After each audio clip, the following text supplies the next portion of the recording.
Should I clean it first or stick it in raw? So last night I made a 6-hour trip to get my hands on an Analogue 3D. This is essentially a modern Nintendo 64 that allows us to finally play our physical Nintendo 64 games with modern tech. If you're like me, you're definitely wondering, why is this thing so hyped up? And given the price point, why would I want one of these over a regular Nintendo 64? For years, Nintendo 64 has been notoriously difficult to emulate both in software and hardware. And when it comes to playing on a Nintendo 64 itself, it doesn't really look that good when you put it on a modern TV. And that's where the Analogue 3 promises to deliver a simple, easy way to hook up your games and play them on a modern TV, while not only delivering a clean digital signal to your HD TV, but also a smoother gameplay experience, all in a package with 4 controller ports. And while emulation is a cheap and great way to experience these games, it's just not the same as taking a physical cartridge and playing it with a real controller. Speaking of which, this is the modern controller that 8BitDo has partnered with Analogue 3D to create to give us a modern way to play these games. These things can be a little bit hit or miss depending on who you ask. Some people say it's great, some people say that it feels too off from the original thing. I don't have a lot of personal nostalgia for the Nintendo 64, so I'm gonna see how this just feels in general. While the original Nintendo 64 controller is great if you don't mind grinding down the analog stick as you play it over time, sometimes you just want a modern, simple option. And this controller aims to bring that modern console experience to a retro console. That means playing wirelessly with Bluetooth, turning on the console with your controller, and overall having a simple multiplayer experience where you don't have a bunch of cables dangling around. And right off the bat, I can tell you this controller feels pretty nice. I really like the colorway of the original controllers, and this has a Hall effect joystick, so unlike the original Nintendo 64 controller, you won't be damaging the analog stick over time. It's also worth mentioning that the plastics on this feel very solid. This definitely feels like the premium experience that people associate with Analogue. And unfortunately, the premium product isn't the only thing that Analogue is known for. Analogue has enjoyed quite a controversial history within the retro enthusiast space, and we gotta talk about it before we even look at this thing, because if you're interested at all in picking one of these up, it's gonna affect you. Analogue has been historically known for running on a little bit of a scarcity model. Whether or not that's true, I don't know, but that's how it appears to me. They put out a limited run of whatever it is they're releasing, they stop the sales, and then they come back later with another drop. And when it comes to the Analogue 3D here, it's had quite a run of its own, because they're treating this thing like it's supreme in 2017. When this thing was first revealed, there really wasn't a whole lot of information about it. They didn't have a lot of videos and evidence that this thing was running well at all, but people still put their faith in it because it was an Analogue product. They had a specific release window that they missed, and I believe they did that 3 times while saying each time, "We swearsies guys, this is gonna be the time that it's coming out." But fast forward to today, obviously there's been a lot of press about it, and a lot of people have been reviewing it favorably. But despite this appearance of being plentiful out in the open, it's not. If you go to buy one of these off of their website, it's out of stock. If you go on eBay, it's full of resellers. And here's the craziest part. I didn't realize until recently that there are still a lot of pre-orders from people that pre-ordered this thing over a year ago that haven't even got so much as a shipment. These guys don't even have an ETA or a tracking number, and somehow I was able to pick one up locally. Well, I say locally, it was a 6-hour drive. And I find this to be really distasteful considering just last week they did a restock where people were able to put in orders up to 2 units at a time. And as you can expect, that restock sold out within 5 minutes. I couldn't even get through the checkout, but it's kind of weird that they're doing a restock and they haven't even shipped out all of the pre-orders that they owe people from over a year ago now. I feel like a lot of reviews of this unit have kind of overlooked this side of Analogue, and I feel like it's really worth bringing up to people who are getting excited about this. But if you don't want to pay reseller prices or wait on a restock that you most likely will miss the checkout on, you may be in luck pretty soon, but we'll talk about that towards the end of the video. But for now, let's hook this thing up and see if it was worth that 6-hour road trip. Special announcement.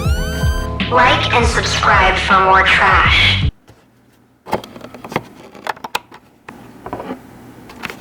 Okay, let's talk games. The Analogue is boasting 100% compatibility across every Nintendo 64 game, and that is a very bold claim. There's emulators that have been around for decades that don't claim that, but in my experience, it's been pretty good, with one exception. The Analogue is compatible with games of every region, and my library of Japanese and American games boot up just fine, except my Japanese copy of Wave Race 64. Now, I don't have original hardware to see if it's a cartridge issue, but it looks fairly fine. Okay, update, it actually does work. I just needed to clean it better. But otherwise, all of my games popped up just fine. When you pop a game in, it gives you a little bit of information about the game, how many players it supports, and a little bit of artwork, which is a really nice touch. Now, you do have to add the artwork yourself, which is just dragging and dropping a file on an SD card. It's super easy, but I imagine for legal reasons they couldn't include it. Once you boot your game up, the Analogue is essentially delivering you the game in its original format and intended resolution with a little bit of scan lines, which I'm not a fan of, so I immediately turned it off. So what the Analogue is essentially doing is delivering you the game as it was intended through a clean digital signal, and from there you can make modifications to filters as well as do some experimental things like turning off anti-aliasing and overclocking your game. I'm not personally a fan of scan lines, so I turned it off, but if you are, it's probably going to be pretty nice. The menu that you can pull up at any time while playing is really slick and easy to navigate, although some of the experimental features have to be done before you boot the game up. The most notable feature of all must be the overclock mode, because everybody has been ranting and raving, saying that it's a literal game changer. In my experience, it's pretty good. I started off by playing a little Vigilante 8 and I booted up a deathmatch with the max amount of players, and it was holding its own pretty well, but the frame rate could get a little choppy, as with a lot of Nintendo 64 games. But then I decided to set the overclock to unleashed and boot up that same scenario to see how it ran, and I was greeted to a real smooth 60 FPS experience. I didn't even know that this game could run at that frame rate. And after playing for a little bit, you could definitely tell it was noticeably smoother. But that wasn't the only thing I noticed. In Vigilante 8, you actually have the option to increase the resolution in the pause menu, I guess thanks to the expansion pack. And after I bumped the resolution up, I was still able to play at a pretty smooth frame rate, something that probably wouldn't be happening on original hardware. And that's an interesting quirk about Nintendo 64 games. They all ran with varying levels of performance and different resolutions, and in some cases just allowed you to max stuff out and literally break the game. I really want to try out Perfect Dark because I know that that's a game that could significantly chug when you drop bots into the multiplayer, but I don't have that in yet. But what I did try was GoldenEye, and that ran pretty smooth with the overclock mode. There were some notable moments where the frame rate was still dipping even though it was on unleashed. I expected it to be a little bit smoother, but that being said, I'm not very familiar with GoldenEye on the original 64 and how it ran. I'm sure it ran significantly worse. What I will say is that this brought something to my attention that you may want to look out for if you're playing some of these Nintendo 64 games again. When I popped in my GoldenEye, I ended up needing to do a lot more Google Translate than I expected to, and I also noticed that the game was running in widescreen, which I didn't remember this game doing. So I was sitting here struggling with adjusting resolution settings, wondering why I just could not get this looking right. I tried cinema zoom while it was running in ultra wide,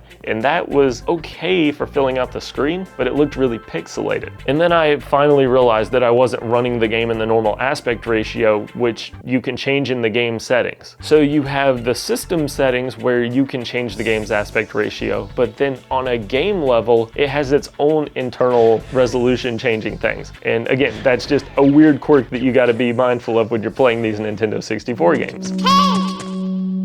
Listen! It's worth mentioning that through my various testing through multiple games, everything ran pretty smooth. I didn't have any crashing or weird graphical glitches that I could think of. I do know that in Vigilante 8 things were looking a little weird when I put the resolution to max, but I was also overclocking it. And I think that game just kind of looks like that to begin with. But overall, when it came to the games that I personally ran, my experience was very stable, and I've heard really good things about people running system pushing games on this with no problem. And just as a little side tangent to anybody who may have seen MVG's Analogue 3D review, he mentions when playing Resident Evil 2, he had some stuttering and glitching during a cutscene. I couldn't replicate that on mine, but I'm also updated to the latest firmware. I just wanted to throw that out there that if you're watching these pre-release reviews on these consoles that probably weren't fully updated, you may see people having some issues that you wouldn't yourself.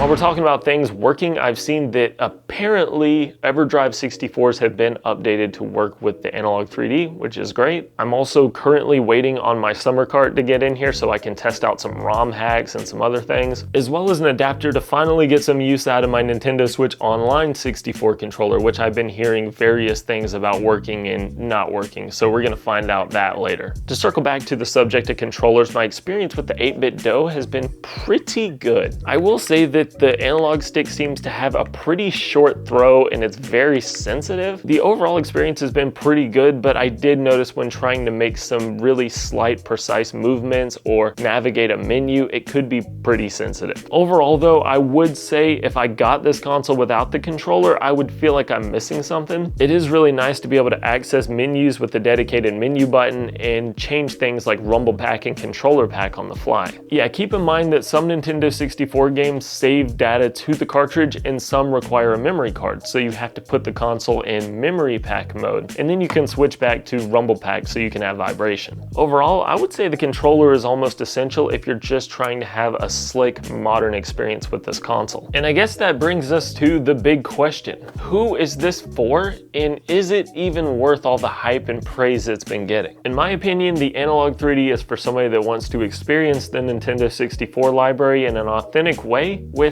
modern touches. It isn't for somebody that wants to emulate the games in 4K and mess around with a bunch of settings. It's for somebody that wants to pop in a cartridge and just play it simply with some modern improvements. This remedies that solution. This doesn't require you to get a modded Nintendo 64 or really care about any of that stuff. It just works. The Analogue 3D is a very premium feeling device that just does what you want it to, but you would hope so for the price. Yeah, there's no beating around the bush. This thing is going upwards of $500 on eBay, and at that price, it's absolutely not worth it. These MSRP for $280, and at that price point, it's really hard to beat. I walked into my local retro store and they were selling a Nintendo 64 for 180 bucks. You can get them cheaper, you can get them on eBay or locally for around 100 bucks, but even then, you're still playing with that crusty composite signal. And you can do HDMI mods to the Nintendo 64 to get a better picture, but then you're in the range of $200 to $400 potentially, and that's right where this thing sits. And not only does this sit there and play the games great and play them region free, but it also smooths out the performance and makes them run better and allows you to use both wired and wireless controllers. So yes, this is a premium product with a premium price tag. And if you're somebody that has a Nintendo 64 on a CRT,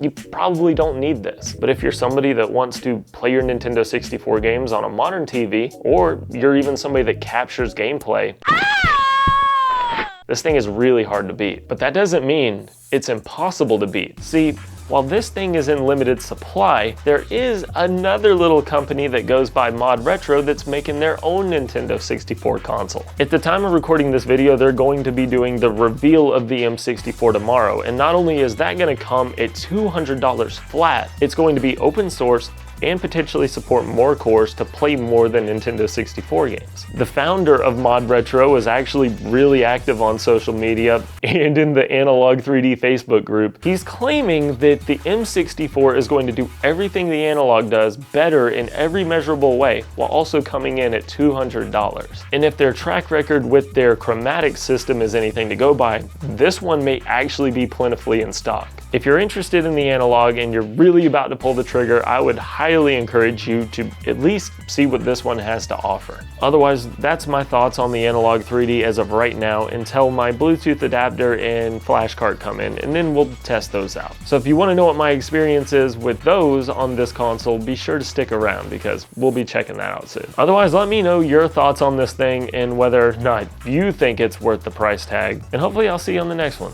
It's been T. Later. Yes, I did pay a reseller a little bit extra for the console, but he did include some cool stuff with it, so at least he provided some lube before he fucked me.